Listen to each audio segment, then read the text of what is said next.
Hey everybody, welcome to Gallery of Guitar and another episode of the Curator Series, this time featuring the wonderful Samrat Majumder. Thank you for having me, Matthew. It's a total pleasure. It's fantastic. So, for those of you that don't know, Samrat actually studied in Scotland, in Glasgow, at the Royal Conservatoire of Scotland for many years, from when you were a junior student all the way through to graduating with bachelors, with honours. Yeah. How does it feel to be on the other side now you're out in the real world? I have to say it feels both surreal and also nicely familiar in a kind of, because I feel the teaching from yourself, from Professor Alan Neve as well, they led me to feel comfortable outside of the RCS and in the other world that exists. Yeah. Well, we had you back as well to come and play professionally. Yeah. Which was amazing just a couple of years ago. And now you've gone over to Europe and played studied in Holland and now in Germany. That's so, right, you're spreading your wings and off you go. And I've had Samrat back into the gallery here for the last couple of days, and we've recorded a lot of music. Today it's all about Johann Sebastian Bach. You recorded a whole lute suite, which we're going to talk about. Real undertaking. So hopefully you've just come from listening to Samrat's exquisite performance. And there also are other pieces that we recorded these couple of days. We recorded some beautiful music by Barrios and some great music by John Dowland as well. So, something for everybody in the work that we did in the last couple of days. And great to see how your playing's developed and how it's gone forward. But let's get to it, because a lot of people have heard of Bach. Okay. And now they've seen you play, all the magic things you did.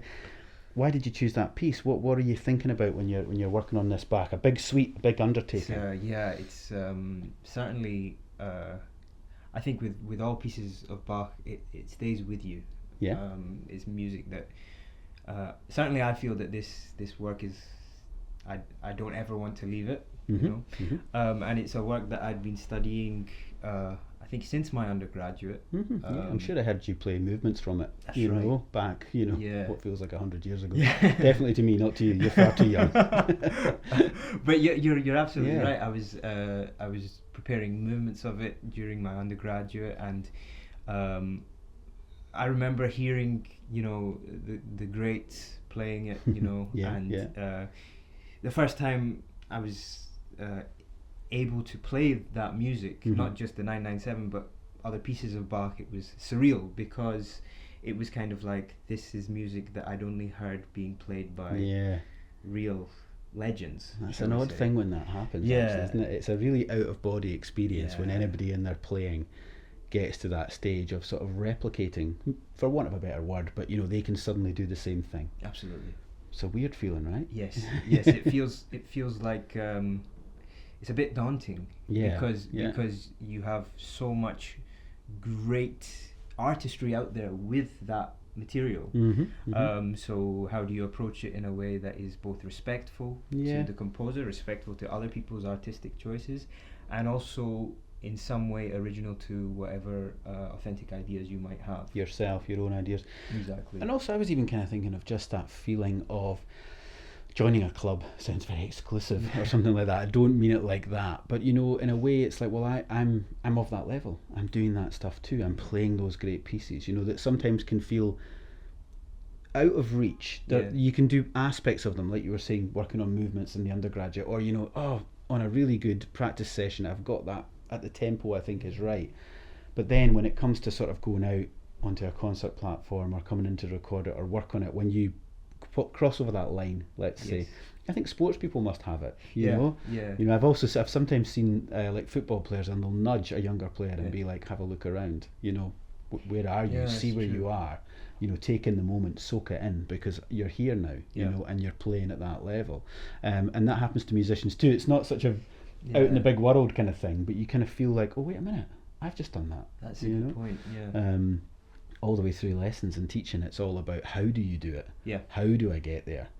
And then suddenly when you get there, you've got to sort of look back. But it's lovely to hear you talk about being true to a tradition, or sort of thinking about people that have played the piece before. But when I was working with you on this recording, I was sort of hearing a lot of detail in the playing and in the interpretation, a lot of very for me, very pleasing and very tasteful ideas around rubato. Thank you. You know, really enjoyed the way you were dovetailing phrases and sort of having a lot of call and response through all the lines. So is that something that in your playing you just instinctively do, or have some of the teachers that you've worked with, I'm thinking Enno and other teachers that you're now with in Germany, and of course Alan and stuff previously, where have these ideas come from that are so, for me, they're instinctively musical? Where are you getting them from? That's a really nice question because, I mean, I have to take my hat off to all of my teachers, I have to say. Like I could kind of, it would be difficult to categorize, but just to make it easy to follow where a lot of these ideas come from, I'll say that, for example, when I was studying with Alan this music, it was very much about making sense of the music. I understanding the structure, making sure that motifs and ideas were clear for the player to communicate to any listener. So you know, it was a kind of beautifully scientific yet artistic approach to the music, which made me appreciate it even more. On a side note, I'd like to say that also when we play this kind of music, it's what makes it less daunting, because it's music that's played all the time, is that you know that you're a kind of promoter of this music, because you want to just share whatever Bach had to say, which is a great deal. So you're sort of a servant to the music in that sense. Exactly. You know? I mean, this is truly indestructible music. It's hundreds and hundreds of years old, and it's taken so many different interpretations. But I love your explanation there of, I think we can call it Professor Alan Neve's musical laboratory. Right? That's what we're going to call it from now on. But scientific but also musical. You know? It kind of made it really easy to look at a score and see, right, so musically that works in this context, you know. And then when I went to the Netherlands with Enno, Enno was fantastic because he is such a natural musician. He's a very instinctive, beautiful player. Incredible. And it wasn't just going to the lessons, but also listening to his recordings of Bach. His father was a traverso player. I didn't know that. Okay. He was very involved in the early music scene from a very young age, and that's where the rhetoric started to come in. That's where the idea of question answer, the idea of actually not just with Bach but with all music in general. Enno loved longer phrases. Making sure you're really pushing to the end of a phrase. Exactly. And he makes a beautiful analogy of this, which is that, you know, when you have a long phrase, you don't have as much space to breathe because you breathe less, and so it is breathtaking in that sense for a listener. Of course, it has to be done with a degree of taste, so that it's not you don't feel like you're being suffocated, but so that suddenly an audience hears a phrase, you know, with a lot of the phrases in the Bach, you can just keep on going, and then an audience or a listener might think, my goodness, I've not been breathing for so long, you know. I mean, that's very disquieting or very disconcerting for an audience member if it's not human, if you don't feel that intake and release of energy, which comes naturally with breathing. And I was really happy to hear, I mean, I've always, you know, when you were much younger, I've always thought, very musical player, and, you know, trying to, you know, how many performance classes did they probably have, like, you know, pulling things out to try and provoke you to think about maybe more expressive things, or quantifying what you were doing naturally, like, I'm doing this instinctively, but why am I doing it, you know? It was really encouraging to hear with the Bach that you're dealing with the overwhelming nature sometimes of the relentless amount of semiquavers that there are going on, but you were compartmentalizing them. You were, okay, that's a rise, that's a fall, that's a question, that's an answer. So essentially you're making simplicity out of complexity, you know. Simplexity? Simplexity is a nice word. Well, it's not mine. I've stolen it. I've stolen it from an American electric guitarist.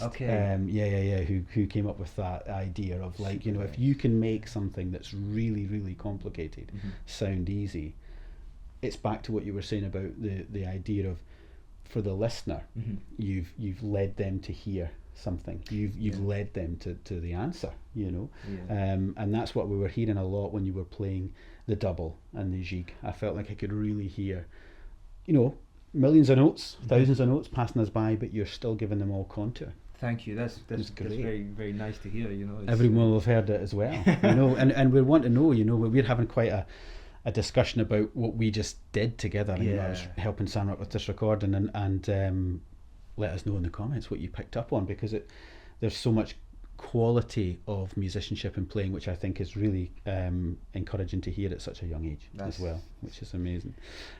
So enjoy the Bach in its entirety, which is great. I think it might well be one of the most ambitious pieces presented here on the Curator Series over the years, which is really quite nice. So when you go back and check out all the other people that have been on the series, you'll go, okay, cool, I'm definitely there now. You know, you'll feel that feeling.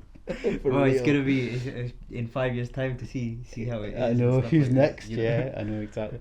And you're playing a Michael G guitar, right? That's right. Yeah. And there's a bit of a story to that guitar. It's bits of it are newer than others. Yes, it's a bit of a Theseus's ship type of thing, you know. But we mentioned Alan. Yeah. It was previously a guitar of Alan's. Yes, I remember, And then during my undergrad, it seems like all my life happened in my undergrad. It's usually a big important time for people. Yeah, exactly.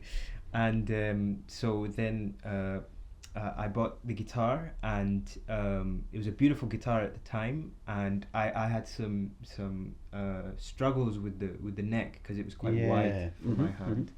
And so I got in touch with Michael, and he's always very accommodating. He's a wonderful luthier and wonderful person as well. And he said, yeah, sure, I can sand down the neck. To make it a little bit easier for you. Exactly. Yeah, okay, nice. Because the profile of his neck was quite big, I think, wasn't it? Yeah, it was thicker. For bigger hands, it's much more comfortable. Yeah.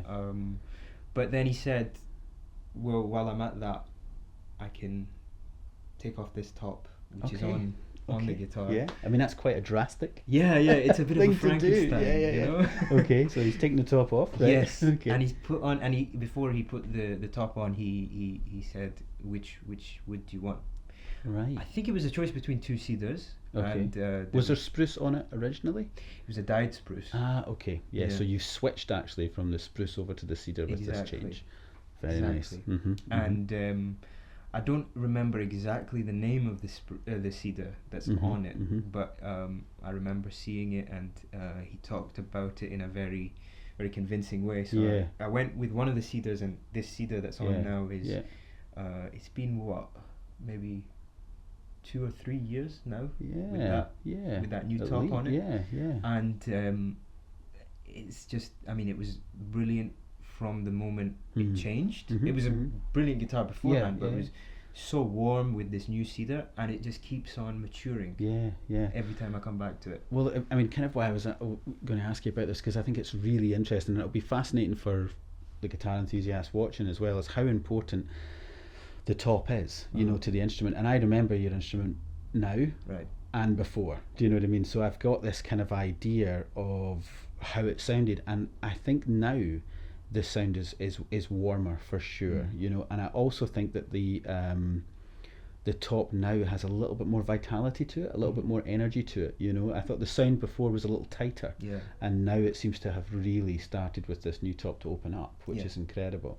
And it's not the first, you know. I mean, I've heard quite a lot over the years of different colleagues having a guitar retopped. You know, they don't want to change the fingerboard, they don't want to change the arcs, you know, everything they've got here is great, and they just want something else on the top. Maybe the top's old as well, you know. Also think about the amount of times that a maker will put a very old top that they've been saving in their workshop. Maybe they got it from another maker or whatever, and then they put it on a really special guitar when they build one. So very interesting, because these tops are really really precious in some cases, you know. So, I mean, some of the woods even used sometimes, maybe not between cedar and spruce so much, but maybe we're not using them so much now because they're quite endangered, you know, especially for the back of guitars with rosewood and stuff like that, Brazilian rosewood. Exactly. But when you see Samrat's guitar in the close-up shots, the top, it's beautiful. It's kind of like a honey almost colour a little bit in the cedar. It's really beautiful. Yeah, you're right. Honey is a beautiful comparison to make with it, because it's not. We were talking about the finish yesterday, and it's not got that shellac kind of French polish finish. So you really see. Yeah, it's mellow wood. Looking. Yes. Yeah, and the pores, you can sort of, it looks like a piece of wood rather than something very veneered or very lacquered. Exactly. You know. I was going to ask him what strings he was using, but I mean, you know, what can I do here? Like, you know, you're like a walking advert. Like, you know, send him some more strings because he's really good. You know, I've said that. That's the boss saying that. So come on, get that sorted. He's got a very promising career ahead of him, so he needs a regular shipment. That's all I'm saying. The link is in the description. There you go. There you go. That's it. It's the magic's happening now. That's it. You're sorted. Okay, yes. We talked a little bit about the Bach and a little bit about the instrument itself. So, you know, what's been going on? I mean, every time I sort of look on social media these days, you're standing on a podium, you know, getting handed a check, or like confetti's coming down. You're either in first or you're second. What's happening? You seem to be busy on the competitions. I guess I've been pretty lucky, and we talked about some of my teachers, also my teacher in Germany, Professor Alexander Ramirez. All of these teachers have really prepared me in a mindset that is healthy towards competitions. I feel because you know, giving concerts, giving competitions is not easy, but it's entirely rewarding through the right lenses. I would say. Because with competitions, there's no knowing. You know, players today are just incredible, like they have always been. You know, artistry is present across the world. You know, it's not that you either have it or you don't have it. It's just can you say something with what you have. You know, and so that's what's quite nice about doing these competitions, is it's not about thinking who's the best. It's about being able to play to a public, being able to play to a jury of respected individuals, and just say, this is what I have to say. Because in today's climate, it is lovely to play in a masterclass, it's lovely to play to a teacher, but to have that all in one go, it's very hard. You know, have 6 or 7 individuals that you're like, oh, I've listened to your recordings, and now is a chance for me to play maybe 10 minutes, maybe 20 minutes. It's very interesting you talk about that competitions that way, because it's quite a very mature approach in this idea that it's an opportunity for you to share what you're trying to say musically, because obviously naturally with competitions people become very focused on winning and losing, you know, and what both of those things mean, and often they can get really let's say down in the dumps, or like, you know, really kind of depressed or annoyed or frustrated. You know, I mean, these are difficult arenas, competitions, for sure, and it's probably you know, part of why you'll have had some success is because you're actually approaching it with a mindset that is a little bit more relaxed about the outcome, because you're just embracing that opportunity. You know, it helps, like you were saying, you know, because otherwise it gets far too you lose the essence of music. In becoming, I mean, it is we talked about sports earlier and stuff like this, and there is an element of, you know, wanting to be as prepared as possible, but when it becomes when winning becomes the objective, then artistry dies away. Or you can sort of find it yourself. Maybe a good way to maybe just sort of simply describe it is that you take less risks, because you feel if you put too much of yourself on show, that creates up an opinion in people. You know, like, so sometimes it's easier to fly a little bit under the radar, so do what it says on the tin, play the repertoire that's a little safe, play it in quite a safe manner, and probably it will be more acceptable to a general consensus, a jury panel, for example. But I don't think you are. I think you really are taking these opportunities and playing a little bit like you'll have heard in the Bach and in the other pieces you recorded in this visit. You're really trying to put your own sense of musicianship and imbue it right into everything that you're doing, and not come back, you know, not retreat, not go, oh, maybe not today because I don't think such and such is going to like that, you know, it's going to be too romantic, or it's going to be romantic enough, and, you know, you can't have enough romance, is my opinion. But like, you know, it's a good philosophy. In a sense, like, you know, you need to keep that commitment going of playing the way you want to play, you know, because it's working. You know, you can see it's working. I'm very, very grateful that and we talked about people around, yourself included as well, and there's just that mentality and that environment comes from the people around. Yeah, of course. It never exists in a practice room. No, they're pretty bleak. Yeah, exactly, exactly. Even in the practice room, you're with the composer. Yeah, it's always a social. You've got someone else there with you, even if it's just metaphorically or figuratively. Yeah, okay, very interesting. So, and what's next? What does this next year that we're coming into, what does it hold for you? So this next year I'll be finishing my postgraduate studies in Germany. So I'm doing this degree called Concertexamen, which is the equivalent of like a artist diploma. Yeah, kind of one stage after masters. Exactly. Maybe on your way towards maybe some sort of doctoral studies if you wish. Yes. Yeah. Okay. Yes. And perhaps that could be a plan. I'm kind of flirting with the idea. yeah, love it. Yeah, exactly. Don't commit. Yeah, exactly. yeah. Okay, good stuff. And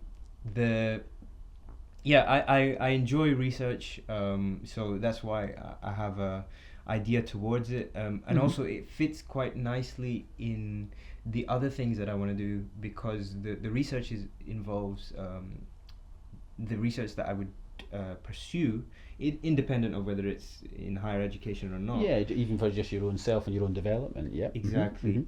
Is regards Eastern cultural influences in solo classical guitar repertory. Okay. Of which there's quite a lot, actually. Of which there's a lot, and even some of it very canonical. Yeah. For example, we could, the big name drop would be Takemitsu. Yeah, of course. Example. Yeah. Or even where Sergio Assad has written pieces based on Eastern mythology, like the Sun Wukong Toccata or something like this. Of course.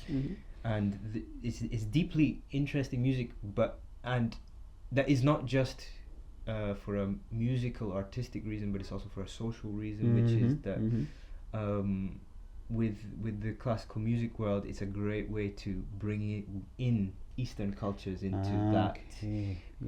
What the classical music world has become and classical guitar world is so global.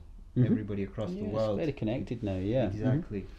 And where that links into another thing that I'm doing is, of course, having Indian heritage myself. I enjoy doing educational projects in India, and so this research is a nice way to find a link culturally and musically, so that people in India feel, the classical guitar has some repertory that mirrors our culture, and vice versa, so that the classical guitar repertoire could say, here's some music that's been influenced or has links to Indian culture, in the same way that we can say that we did some Barrios, right? And we were talking earlier about like how this individual is a total hero. Yeah. When it comes to, oh my gosh, puts Paraguay right up there, Exactly. And also, sounds like Chopin at times on a classical guitar, and you sort of think of these two worlds. Yes. It's really fantastic to start to explore these things, and the guitar being prevalent in so much folk music and folklore from across the entire globe, or a version of the guitar, some sort of version, a bit like these ones that we play. Exactly. Okay, so you're probably going to finish up in Germany with the Concertexamen, and then maybe move into some sort of research, whether it be with an institution or maybe thinking, just for your programming and these things that you're working on. So tell us about the foundation in India that you're working with. Yeah, of course. Well, thank you for bringing it up. Well, because he was being very polite there. He was saying, I've got some stuff going on in India, and I'm like, well, it's pretty impressive. There you go, you got the hit. It's a foundation called the Classical Guitar Reach Foundation of India, which is essentially a non-profit organization that offers mentorship and opportunities to young classical guitar students from India that wish to become professionals in the field. And so they've got to be committed. Okay, exactly. Good, If they bring the passion, we give them as much as we can back. And of course, in India, it's culturally and financially different to be a classical guitarist. It's not perceived in the same way yet, and so to do that as a professional can be quite difficult. That's where the foundation hopes to come in. So in terms of the financial element, we take that away entirely, and we provide tuition completely for free. Great. And in fact, it's a very fulfilling work anyway. So I would pay them, you know, because they're such brilliant students. But it is funny. It's like, you know, I even remember, like, you know, teaching students in Scotland or, you know, all over, and you're sometimes saying, oh, this would be a really good piece for you to work on. And then I sort of think, imagine when that kid goes home to their, you know, mums and dads or whatever and says, oh, I've got this piece to learn. And the mum goes, well, what's that piece of music? And it's by a sort of, I don't know, a composer from, I don't know, the Balkans or something like that, you know, and you're like, what culturally, what is the significance for a kid from Glasgow? Do you know what I mean? But you're like, this is a really cool piece. It's got a really cool time signature. It's going to help you lots, and it's going to expand your knowledge and world and context of other types of music. And often when I think of Indian music and Indian musicians of a great high level, they are Indian classical musicians. So they are playing tabla, they're playing sitar, they're playing their instruments, and they're presenting their music. And that's what we hear and see. You are my favourite Indian classical guitarist. You know, it's like, you know, but you're going to become a role model, you know, if you're not already, for a lot of players and a lot of young players in India to see, oh, look, Samrat can do this to this level. It's valid. It's real. Maybe I could do it, you know. I'm hoping that will probably be in the minds of people watching and get in contact with your foundation. That's very, very kind to hear. And that, you know, to be honest, like the word role model is the model that we're kind of trying to go after, is with these young students that we help and we just provide a little bit of guidance to. We hope that they're the role models in the future. Yeah, great. So that, you know, we talked about role models earlier in a few days, and it's like, you know, being born and brought up in Scotland, I had so many to look up to. Classical guitar in Scotland is kind of has a bit of a wealth of riches, really, in terms of the protagonists and the teachers and the people, even right back to people who, you know, were born there and spent their early life, like David Russell and people like that, but then of course moved to Spain. But then you've also got names like Paul Galbraith, you've got Alan Neves, you've got, like, there's just so many people, and now younger generation of people, Sean Shebe, Ian, I mean, it goes on and on and on, like, you know, but that doesn't exist in other places. Not in the same way. You're absolutely right. So maybe you're starting to put those seeds there, you know, of building a culture for the instrument, you know. And it's beautiful, that, isn't it? How they affect one another. You know, it's kind of like, you know, the whole tradition. You could say you could source it back to, let's say, Segovia, right? And because of how Segovia had influenced so many people across the world, all of those traditions started, and it wasn't that it was kind of done in isolation. One culture saw another culture doing it and got inspired through individuals, you know. And it's just, even I think the composers, you know, just like thinking about people like Barrios, whose music you recorded this past couple of days, such a huge influence on his country, you know, and the national identity of the music, although still sounding Western and classical, like sounding like Chopin at times, you know, or Lauro in Venezuela, or, you know, like Villa-Lobos in Brazil, Piazzolla in Argentina. I mean, I know I'm going very South American there, but a lot of these countries, they're still associated with guitar at a very, very high level, you know, and that's one of the beauties of our instrument, is it's a global thing, you know, and nowadays, a bit like we were talking about with some of your research that might be coming up in future years, connecting that and contextualizing that for the modern day player is very, very important, because, you know, I play a lot of Scottish music, you know, and people think that seems to make a lot of sense. It's very natural. It's like, yeah, that makes sense when Matthew does that, and I'm sure there's something in the context and the history, you know, being from there and playing that music and hearing that music. But also, I've heard other people who have no relationship with it at all play it, and I go, well, that's absolutely beautiful. You know, I think that was great, maybe even better, you know. And for me, there's a very changing world out there where we're sharing all of these things, and maybe some of those national lines of identity are being a bit blurred. And they were blurred before because we invented them, you know. So they're interesting to see this movement. Music's always, I think, a little ahead of the game. Exactly. You know, and how people express themselves and collaborate and become working together. You know. But you know, that's very true what you say, because I think there's a linguistic thing there, in that we in music use the word culture. Mm-hmm. In politics, they use the word nation. You know, there's a totally different way of viewing Yep. the geographic relation, and it between provokes people. a response in people when they hear it that way. Yeah, you know, exactly.